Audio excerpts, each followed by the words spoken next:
Okay guys, magre-react tayo ngayon sa mga nagko-comment, sa mga nagpo-post sa mga video at sa mga nagpapa-live at sa mga balita patungkol dito sa naganap na napakalaking rally dito sa EDSA People's Power Monument.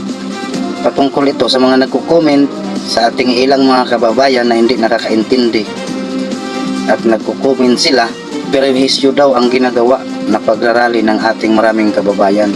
Hindi nyo ba alam na kung walang rally, sino ang magpigil sa mga masamang gawain o masamang intensyon sa mga nakaupo sa ating gobyerno? Hindi nyo ba alam ang pinaglalaban ng ating maraming kababayan? Hindi lang ito para sa kanilang kapakanan o kanilang pamilya. Laban ito sa lahat, pati sa anak mo, sa apo mo o sa kaapu-apuhan mo pa. Kaya laging ganitong may rally. Kasi kung wala yung rally, mga kababayan, alam naman natin kung ilan ang mga senator sa Senado. 24 yan.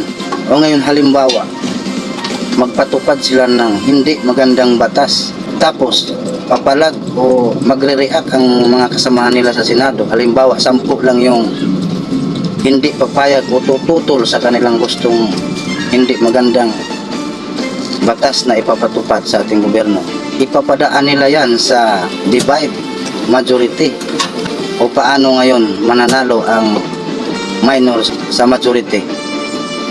Sa madaling sabi, ang masamang mga balak o masamang gawain o masamang adhikain ay automatic mapapatupad.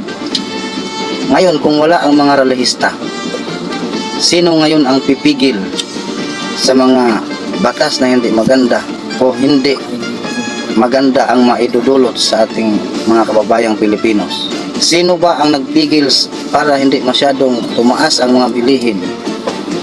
Para hindi masyadong tumaas ang mga tax or buhis?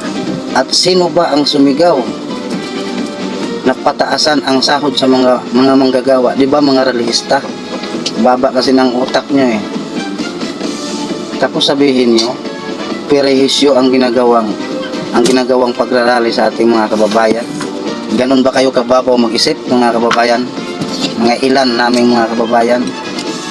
Tandaan nyo, ang pinaglaban ng mga marami nating kababayan sa kanilang pagrally ay para sa kapakanan ng bansang Pilipinas.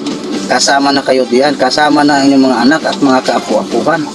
Okay, pa-share nito ating video ngayon para maraming mga mababa ang pag-iisip na makakapanood. Naunawaan at naiintindihan mo na ba? Kung hindi pa rin, mabuti pa mag-follow, like, and share at mag-subscribe ka na lang. Matuwa pa ako sa iyo.